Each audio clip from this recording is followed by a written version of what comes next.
So I have not been able to find the exact quote. I don't know if it's because it's in court proceedings or whatnot, but apparently I was referenced in the news by the CEO of Simon&Schuster. This was brought up during one of my recent live streams.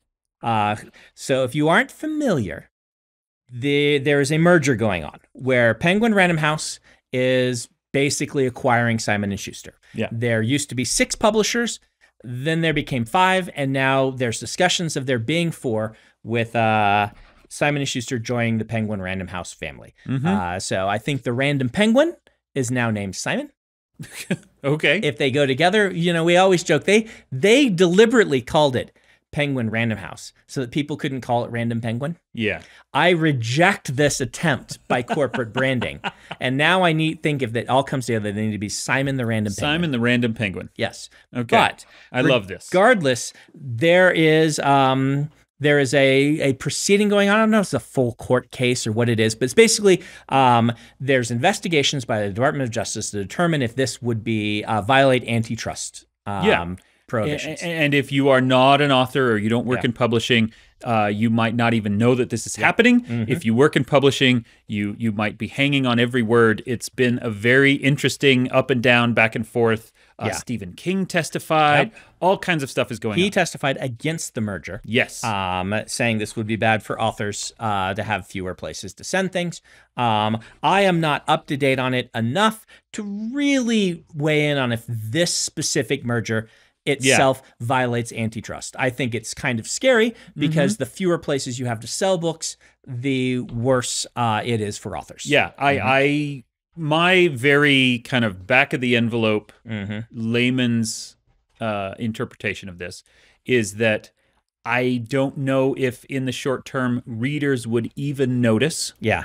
Whereas it has the potential to be bad for authors. Right, but that's the same in any other of these. Of any merger whatsoever. And whether or not it's actually violating antitrust, that's what I can't say. Yes, it'll probably be worse for authors, but so was probably Penguin buying Random House. Yeah. And that one was okay, and we understand that the business has to shift and change, and things will happen that are bad for authors.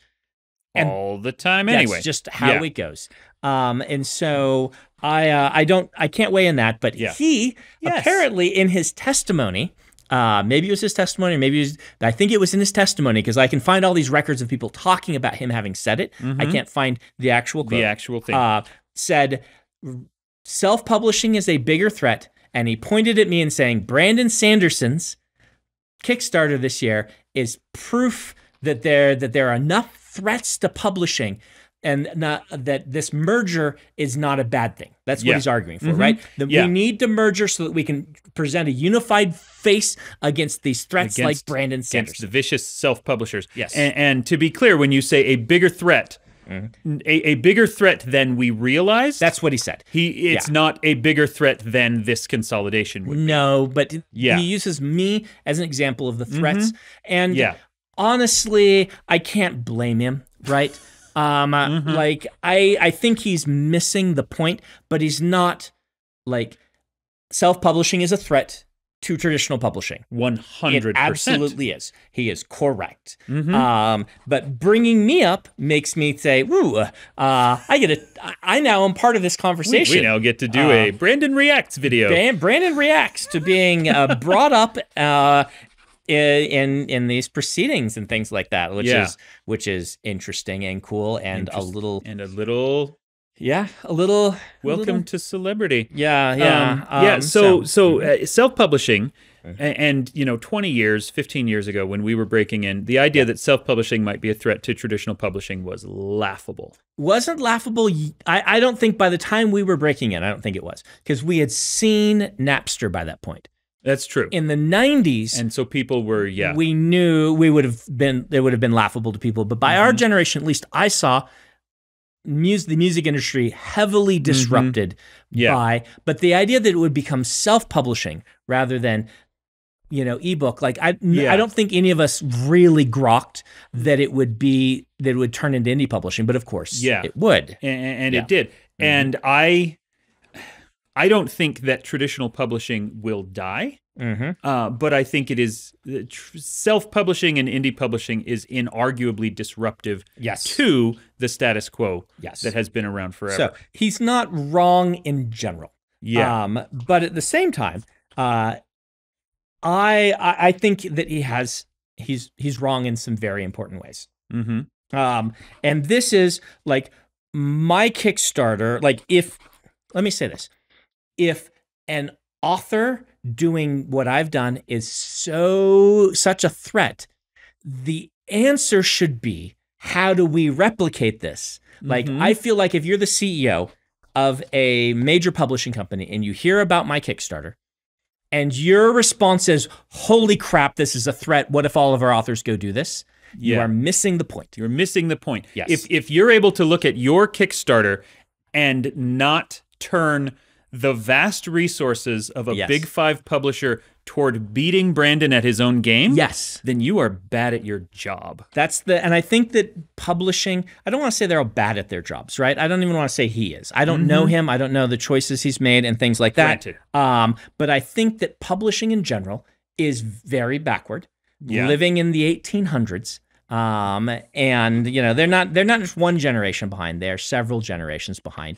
I think that they don't give the resources to people in publishing who are smart, who could change this. I think they're just so conservative with how the industry changes that they're pulled kicking and screaming forward rather than innovating and trying to actually do things. And if you're the CEO, I think that you can see me and be like, wow, there's something about that's scary.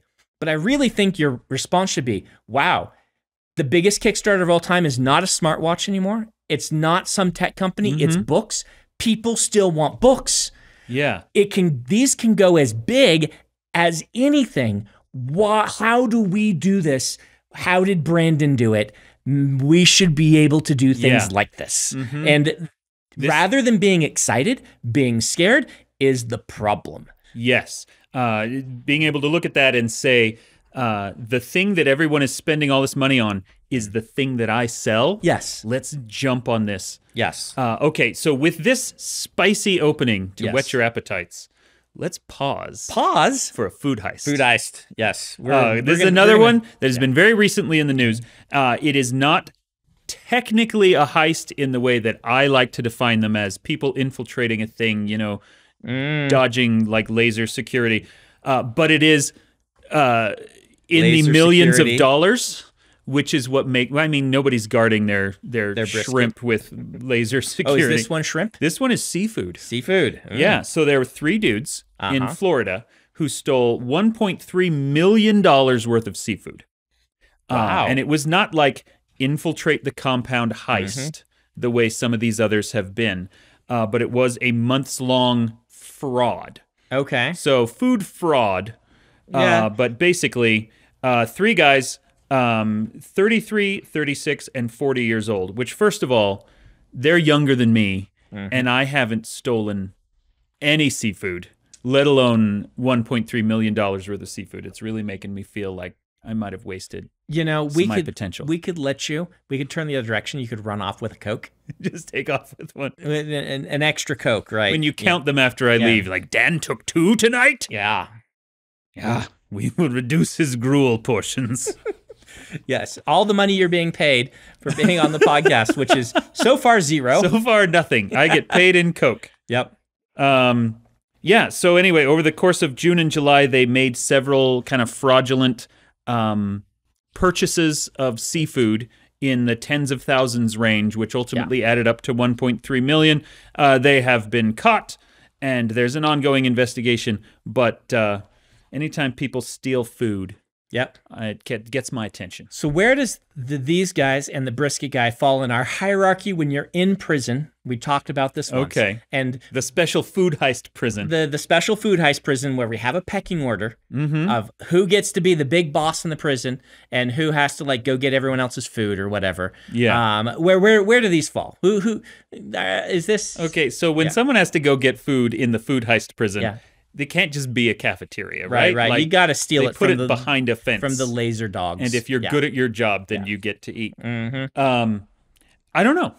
because 1.3 million, that's a lot. Yes, that's that legit. is. But this is white collar food heisting, which I don't know what I think of white collar food heisting. Yeah, well, and food, it's food defrauding, right? They basically pretended to be a supermarket, made a bunch of purchases, whereas the guy who jumped a fence and cut Fed through orphans. a chain and may or may not have fed orphans. I mean, for all we know, someone made like brisket and shrimp surf and turf to feed a bunch of orphans in, No, these guys the Gulf didn't feed states orphans. between Texas and Florida. No. Brisket dude was he was feeding orphans. He was feeding orphans. He was feeding very, very hungry orphans that that had a medical condition requiring them to have a certain amount of protein every day, and it had to come from delicious barbecue.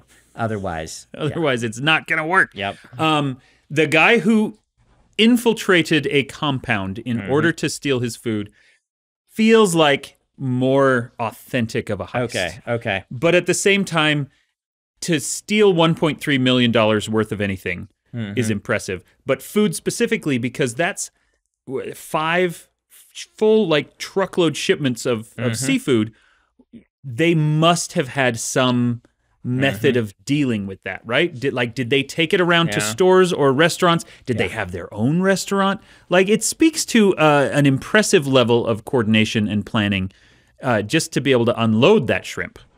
I unless it's just 3 guys like having a really great shrimp boil in their backyard. Bring your friends. We will have plenty. We may have bit off more than we could chew here. Great metaphor. Haha. Anyway, there's your food heist.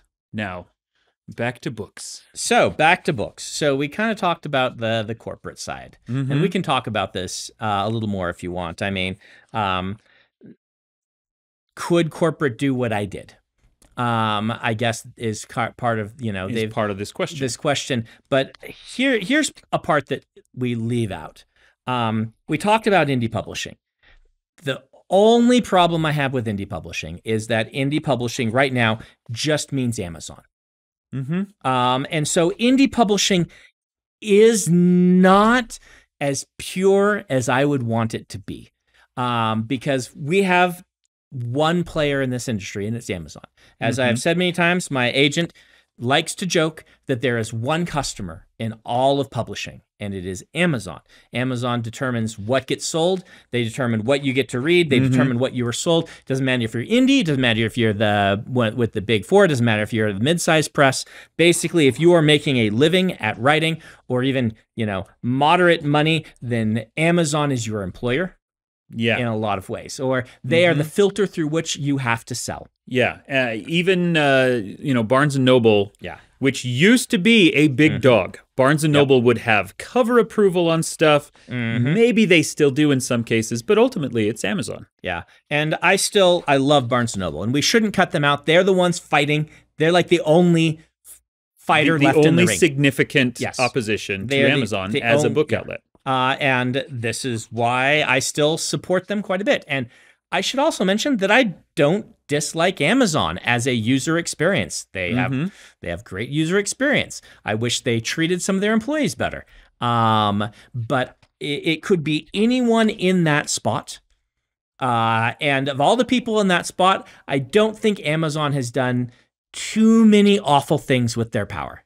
They've done some. Fairly awful things. But I don't think it is more than another corporation in their spot would do. How about that? Okay. I think almost any corporation in their spot would be doing these kind of awful things. And that's the reason why it's bad. Which is why it's a problem in the first place. I do want to give a shout out, incidental to this conversation, that the pandemic in the last 2.5 years have actually seen a really impressive boom of indie bookstores. Yes. Which is great. And indie bookstores are great, and but if we're looking at the raw percentages, absolutely, even Barnes and Noble is not making a meaningful dent in what Amazon's power, right? And this is partially because of the rise of audiobooks that Barnes and Noble just doesn't really sell, and the rise of ebooks, which they sell but only kind of, and nobody, and so. Indie publishing. Pertinent to your point, indie publishing is basically Amazon. Yes. But so is traditional publishing at this point. Yes, that's what I'm saying, right? And so what I did is I said, is there a way I can sell books that are not Amazon? Mm-hmm. Right? Like my attempt was less to leave, and I've talked this before, I'm sorry if you guys have heard this, less to leave traditional publishing, which I haven't done, and more to find myself a life raft. That in case things with Amazon go poorly, if Amazon decides they hate me for whatever reason, maybe there's people from Amazon watching this and being like, why haven't we turned off Brandon Sanderson's books yet? He went and sold somewhere else. He doesn't, what if they decide that, like, for my company's health, needed to find another method and build this up and have another way to sell books. And that's where the Kickstarter came from. And we have talked about this at length in a Kickstarter episode of this show. Yeah. So, this is necessary context for the rest of our conversation. But if you want to hear more about that aspect specifically, go watch that. So at the end of the day, my response to the CEO is, you need to be doing this. You need to find a way outside of Amazon's thumb. I'm trying to find my own ways because you refuse to. Yeah. I'm not the threat. The fact that there's a monopoly on who sells your books is a threat. Yeah. They're a monopsony. A monopsony. Yeah. I do think that it might be much harder for a publishing company to get out from under that thumb than it is for you. Yes. Because as soon as they start trying, they run the risk of pissing off the big elephant who controls everything. But as I've said before, Amazon in the book industry is Netflix in 2015. They have all the content because no one else has a platform or a way to sell the content. So they give it all to Netflix. And the question is, when will this be on Netflix? And then Netflix realized, this is early 2000s, they presaged this. They said, wait a minute, we don't own our content. They can be taken away from us at any point. Yeah. And Amazon doesn't own our content.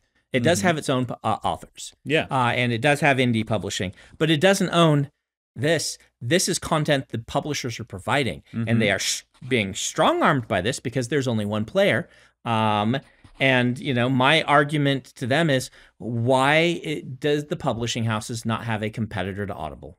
Why is there no Hulu for audiobooks? That's just a simple example of, you are feeding all this content to Amazon, and you are allowing Amazon to be the only game in town. Audiobooks.com and iTunes and things like this just do not make a significant dent. And maybe the publishers are all like, if audiobooks.com and this can't do it, then we can't. And maybe that's what the real money says. And I could respect that. But the fact that we are Disney, Macmillan is Disney, and Amazon is Netflix, makes me say there should be some way that, just like everyone decided to get out from underneath Netflix's thumb, and, we see how that's going. Yeah. Anyway. And a lot of these other streamers are starting to crush Netflix in a lot of ways. They are. And you're right, publishing has not. And this goes back to what you were talking about, the kind of, 19th century attitudes, and there's these kind of very hidebound traditions of, this is what it means to be a publishing company. Yeah. This is what we have always done. That's what we will continue to do. Well, and also, they got smacked down by the DOJ for the antitrust lawsuit, where they colluded to do price fixing, which they did do, right? Yeah. They were trying hard to get out from Amazon's thumb, and in so doing, actually broke the law and then had to be slapped down for it. But which has made them gun shy. And they need to be careful about not breaking the law. And I can anticipate that some of the listeners are like, Brandon, I don't want there to be any other place than Audible. I like Audible. That's fine, but having one store selling things is bad in the long run for all of us. It just really is. And I don't know the solution to get there. But for instance, I have a lot of friends at Epic Games. And Epic Games' solution to break the Steam, which I love Steam, right? Everybody loves Steam. They do. They again, like Amazon, have created the best user experience and have succeeded through innovation. They deserve their success. Both of them do, at least on a pure business standpoint. The morals. They have provided a service and a product that people need and want in a way that works really well for everyone. That aspect is laudable. Yes. But they are the only game in town. Pun intended. And when I'm at the point where when something else crops up and I'm like, oh, in order to play this, you actually have to go through Uplay or something like that. And I say, oh, just put it on Steam. And that's really annoying, right? Like, but at the same time, I look at Epic and I say, I really want this to succeed because I want there to be 2 Steams. The perfect world is when is there being like 4 Steams that all are running sales, just like we have. You can go buy the game in physical form from Walmart, or you can go buy it from here. You can go buy it from there, and you can shop for the best price or the best experience or what you want to have and things like that. And we want that in digital forms, but we don't have it because one very smart group captured 90% of the market before anyone else could figure out how to compete. Well, and I'm glad that we're talking about audiobooks specifically because when it comes to physical books, it would be essentially impossible for any publisher to come up with the shipping infrastructure to compete with something like Amazon. I don't think impossible, but it would be very difficult and you know, I don't know that I could put that upon them, right? Maybe they could do it, but that's when you run into there's problems with all of this. Traditionally, the reason this doesn't exist is because there were actually antitrust concerns. If someone produces the thing and then sells it in their own store. Sells it. I mean, we're seeing this with Tesla and cars, where a lot of states have laws against you selling your own cars that your company makes. You have to use a local a local business person. Now, I've looked at that and said, this doesn't seem to be accomplishing what we want because everyone thinks that any car sales is just a miserable experience. No one provides a good user experience with that. And obviously that market has problems and is not a good model. And so maybe letting them sell their own is a good idea, right? But that's what Tesla wants to do. But traditionally, why there aren't bookstores that are like the Macmillan bookstore is because that would have antitrust problems, where the way that the U.S. market works, they want one person to produce the stuff and another person to sell it. Which the digital age is already destroying. Yes, the digital age is completely destroyed. Every streaming service is now also a content producer in addition to a content provider. Amazon does have 47 North and its very own people. Several of my books are published by Audible, not just distributed through them. A couple of mine are too. And so, they are making and selling the product in a way that traditional publishers have never really been allowed to do, which is already kind of weird and unfair. And there's probably legal justifications for that I don't understand. But all I know is this year I sold 300,000 audiobooks, not through Audible, which is pretty incredible. And maybe that's less a threat to traditional publishing than traditional publishing thinks. Yeah, exactly. Do we want to get to part 2 of this discussion? Let's go to part 2. Okay. Because part 2 is compelling to me. There was a Slate article back during the Kickstarter that it was not a hit piece on you. It was just kind of an aggregation of, here are a lot of opinions. And that's a very Slate thing to do, right? Like, here's what other people are saying. One of them, and this is the point of the whole article was, this is what people are saying. This is what people are saying. One of those opinions that came out in this article, and that I have seen repeated in a couple other places, though to be fair, not very often, is Brandon's wild success with this Kickstarter is going to hurt other authors by reducing the amount of money in the market, the amount of readers with available cash, and ultimately the diversity of the publishing industry, which is a very frustrating opinion to me. Okay. It's a frustrating opinion to me, but I don't know that I have the answers. Like, on one hand, I very much like, if we take the diversity thing, I'm like, I'm glad that publishing as a whole is pushing toward more diverse voices, and I think legitimately that more diversity in story types and archetypes and people writing them is going to be good for the long-term benefit of the whole. 100%. People read fiction to be taken to new worlds and places, and if we have the same, like this is what happened in the late 90s, in my opinion. It's what epic fantasy hit a slump about right after Game of Thrones until about 2004. It was really big in the like 99 to 2003 period. And this is the slump, sales slump and new author slump. I mean, George still sold and people who were well known were still selling, but the new authors were failing. And it's because every one of them felt like a carbon copy of things that people had read before. And I think that in this industry, we thrive on people having a new and compelling and interesting experience. They want to go to a new world. And it being too much of the same for too long is bad for the industry and all of us. Yes. At the same time, I am a straight white male. I cannot change any of those things. Yeah. Or at least if I were going, I am not inclined to, right? Does that make sense? Like, Yeah.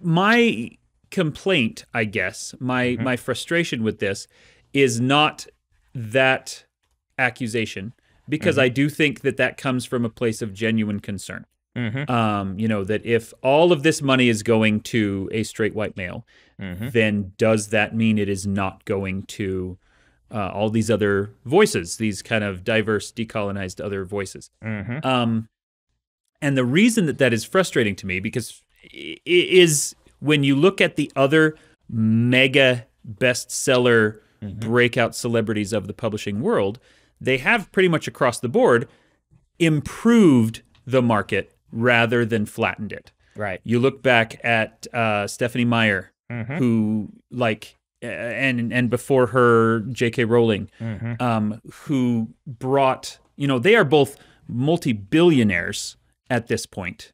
No? I think J.K. Rowling gave enough money to charity that she dropped out of the billionaire club. I remember reading a story out of that. But regardless, that is a lot more than $42 million on Kickstarter. Yes. And the result of that was the creation of a whole new generation of readers.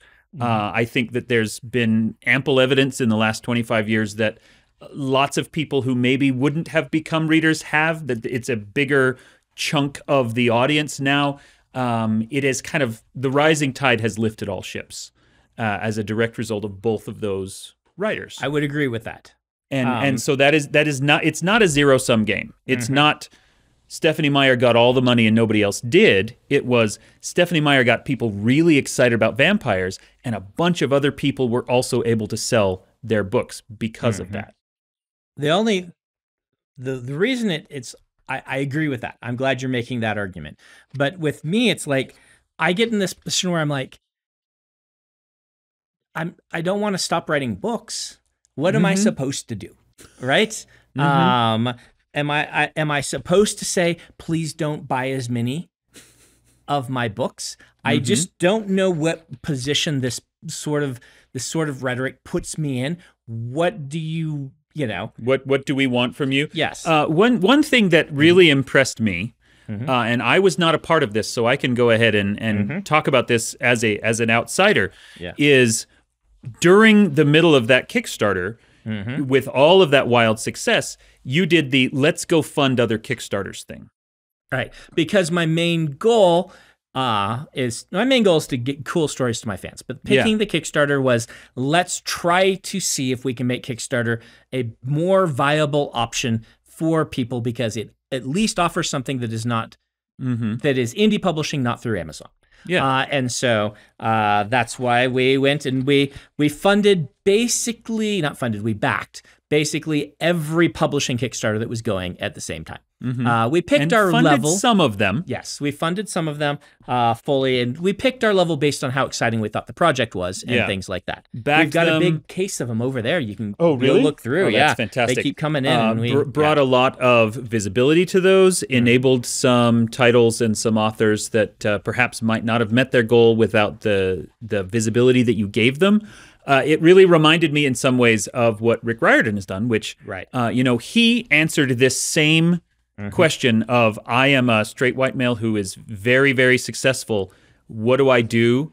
He's started, bringing in other authors and helping produce their stuff and doing a cool job of it. And yours obviously is different than that, but similar in, I'm going to use my success to give back to other people. And you've got also Lightbringer? Yes. The charity? Yeah, it's Lightweaver. Lightweaver Lightbringer is Brent Weeks, but yeah. That's right. Yeah, that's all right. Brent's a cool dude. So, and so taking that opportunity to put visibility on other authors, I think, is an important thing to do. I appreciate that. I don't know how to respond to a lot of this because it could easily turn into a rah-rah Brandon session, which, as evidenced by the success of the Kickstarter, I don't actually need. But it is an interesting sort of thing because this conversation continues to happen. I mostly am just like, I don't know how to respond myself, right? And so my response so far has just been, look, this is a thing for you guys to discuss. I have to write my books. I love writing my books. I have to do the best job I can listening to my audience, to the market, and to people, and tell stories that people want to read. That's my job. The market can determine how they deal with that. But I mostly feel like my only response is to stay out of it and just say, look, discuss. I'm not going to be offended by you discussing and asking these questions, but I'm also not going to stop writing books. I'm going to do my thing. And I hope that the things that I'm doing are a net positive to the industry and to other authors. But I know that they are a net positive to my fans. And so that's who I am trying to serve. Yeah, absolutely. I do think overall that the success of one author is ultimately a success for all authors, and that we do our best to, grow the industry, to help bring, as many readers, get readers excited. And, when people buy books, they tend to buy other books. And that's what happened with me when I fell in love with publishing. Well, not publishing, with reading. I don't know if anyone's in love with publishing. Nobody's really in love with publishing. Do you think here's a question for you. Publishing is centered in Manhattan, which is like one of the most expensive places to exist. It's super convenient to all of them to have all of the publishers and the resources right where they need them. I've thought before, man, if, publishing moved just over to New Jersey and all of their rents went down, all of the salaries could go up, everyone could be more happy. Like, why are we in downtown Manhattan if we are this industry that is struggling so much that we are publishing houses are collapsing and shouldn't we, maybe it's better to just move to a city. We all get together and be like, all right, we're not going to be in Manhattan anymore. We're going to move across the river. All go somewhere a little cheaper, which, you'd have to convince them to do it. But isn't it kind of just, it's like a prestige thing, right? Like when my publisher would periodically buy advertisements for my books in the New York Times. And I would look, because of the relationship I have with my publisher, I see all of this and have a weigh in on it. And I would look and I'd be like, I'd see the cost. And I would be like, what's our ROI on an advertisement in the New York Times? How much of our audience is reading the New York Times? How much? And they'd say, oh, the ROI is terrible. I'm like, okay, why are we buying ads in the New York Times? They're like, well, it's a prestige thing. We need to make sure that all the other publishers in New York know that we are prestigious and part of the industry and part of the business. And so it could be you, it could be someone else, but we need to be buying these ads periodically. And that makes some sense. But at the same time, I'm like, this is so wrongheaded. This is the publishing industry yet again, propping up. Like they're all doing this for themselves, not for readers. What is wrong with you guys? Yeah, well, and it goes back to that kind of 19th century thing, or maybe even 18th. Like when the publishing industry was established, there were maybe 3 or 4 cities in the U.S. they could have chosen. Today, there's dozens from which they could profitably and successfully run their entire industry. They just haven't moved because that's where they started, and the momentum of history has kept them doing the same thing in the same way in the same place. Yep. So we've got a few minutes left. We're kind of done on this topic. We've beaten it into the ground. We don't want to poison this well any further than we already have. So I thought maybe I would share like one of my most ridiculous publishing stories and Very see good. if you have one too. Have I told this on the podcast about my very first book tour? Maybe. Let's see. If I have, we will cut this segment. So if you're seeing it, then we haven't talked about this yet. This is the first time you're seeing it. So this speaks to how fun it is that New York publishing is in New York. I had my first book come out of Elantris, and I assumed I would get a book tour. This was back in the era where they kind of pretended they would still give everyone a book tour. Yeah. And so I called up Tor and I said, I want, do I get a book tour? The book's out. What do we do? And they're like, oh, it was a brand new publicist. Because if you're the new author, you get the brand new publicist. And the brand new publicist is like, yeah, I can set up some signings for you. Let me get back to you. And so I don't remember her name. This was the only thing that she arranged for me, but she called me back like a week later and said, I've got your book tour. I'm like, great. And she said, okay, your first signing is Borderlands Books in San Francisco. That's close to Utah, right? Because she's from New York. Like an absolute Manhattanite. Yeah. To those who don't know, like people who live in Manhattan, not all of them, this is a stereotype, but there is this sense that the United States is like this vague nothing, and then there's LA and Chicago, right? It's like they know where LA is. Yeah. And having lived in Europe, I can say it's not just New Yorkers. Pretty much everyone who doesn't live in the Western states thinks that about the Western states. And so I'm like, so when's the flight? She's like, oh, we don't have the budget for a flight. I booked one close to you so you could drive. That's like a 14-hour drive. Yeah. Are you going to pay for a hotel? She's like, we don't have the budget for a hotel. You asked me to set up a signing for you. I actually got you two. Their second one's in Fresno. Oh, which is not even on the way. Which was a week later. Because she thought Fresno was close to Utah also. And so it was, she had already booked them. She had no money for a hotel. She booked them on separate Fridays. I had to drive to San Francisco, do a book signing. I didn't have any money. The book, I'd made $5,000 on my writing that year, and I needed it to live on. I drove back to Utah. I didn't even stay. Like that night. I think I drove back that night. Gosh. And then the next week I did it again. I drove to Fresno, did a signing for 20 minutes, and drove home.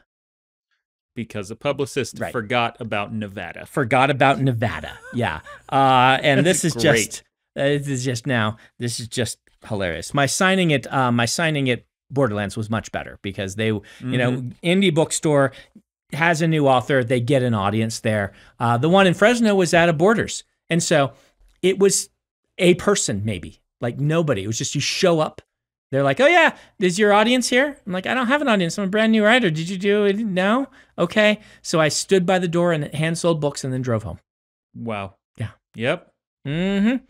That's the gumption that it takes to be a success in this industry, young man. Yeah. And to this day, that is the silliest thing that's happened to me. That's why the next year, when Mistborn came out, I called and said, can I set up a book tour myself? And will you give me a budget? And they said, we can spare like $1,000, which to them is like, he won't be able to go on book tour because it costs, back then, it was already at like something like $1,500 a day to send an author on tour. Well, because they do it in the most expensive way they can. They send you. So why was this? This is, why are they backward? It's like we'd send you on tour. It's like $2,000. It's like that. Even back in the early 2000s, it's like we budget $500 for a flight. You have to have a handler come to be with you and a separate driver. Yeah. And we put you in the nice hotel because if you're on tour, you're an author, you have to stay in the nice hotel. It's one of these prestige things. Yeah. If the other publishers find out we aren't putting you in the nice hotel, then, And so it's a whole ticket where you're hiring 2 separate people to come with the author and things like that. And then they said, we got maybe $1,000 in our budget. I'm like, great. I can do an 8-city tour on $1,000. Thank you. And they're like, really? And I'm like, yeah, I drive to Vegas. I take another author. Will you give them $1,000? They're like, yeah, okay. I'm like, all right, we can split the hotel costs. Me and Dave will drive to Vegas. We'll do a signing. We'll drive to San Diego. We'll do a signing. We'll drive to LA. And we did this whole tour on $2,000, $1,000 each. It came out under budget. And that's about what they would do for one author in one day. And I appreciate that. They want to treat their authors nice, but it means if you're on the bottom of the heap, you just get nothing. You just don't get anything because they don't have that middle ground. They don't have the budget menu. Yes. Anywhere. And speaking of menu, that's part of it as well. Is they're budgeting like $150 per diem for you to eat. Yeah. Because they expect you to go to a fancy place and order wine. And you're like, no, I'm just going to grab some Wendy's on my way and eat in the car. I ate on like $20 a day when I was doing that. I mean, I don't recommend that, but it's what I did. And it's how I brought this thing in under budget. And it was so successful. It's part of what made my careers because I also asked them for a box of books. You guys have heard the story before, right? Where I'm like, this is before Borders folded. There's 20 Borders in San Diego or between San Diego and LA. I'm going to go to every one and I'm going to give them a copy of Elantris to their science fiction person on staff and say, hey, I'll give you this free book if you'll read it. And I still get people coming to me at my signing and say, I was one of those people you gave that book to. I sold 300 copies of that book. Thanks for coming by my store. That's awesome. Booksellers are my favorite people. Yes. Here's my ridiculous publishing story, and this actually is not in the same vein at all. It has nothing to do with publishing being a weird industry. It's just I was in Manhattan. I was visiting HarperCollins, doing some kind of something in their office when there was a fire in their building. Oh. And I want to say it was like the 27th floor, but it might have been in the teens. Either way, it was double digits. Teens are between 17 and 27 is where they were. And, the alarm went off and everyone's like, oh, don't worry about that. That happens all the time. And we just went about our business. And then the alarm went off again and they said, oh, no, actually, we have to take this one seriously. And so it was, just down the stairs for 27 flights. Kind of chatting and talking to each other and occasionally smelling smoke and freaking out. And when we got down to the bottom, there were fire engines everywhere. And I said, what's going on? And they said, well, there's a fire. Like, okay. And, the building did not burn down and it was just some electrical fire somewhere. And it was not a disaster. But still, the fact that the first time was like, oh, we don't have to pay attention to that. Yeah. Because we only leave if they really mean it. If the fire is burning that hot. So it was. I'm glad that at least one of my big Manhattan skyscraper experiences was a fire drill. So how's that been?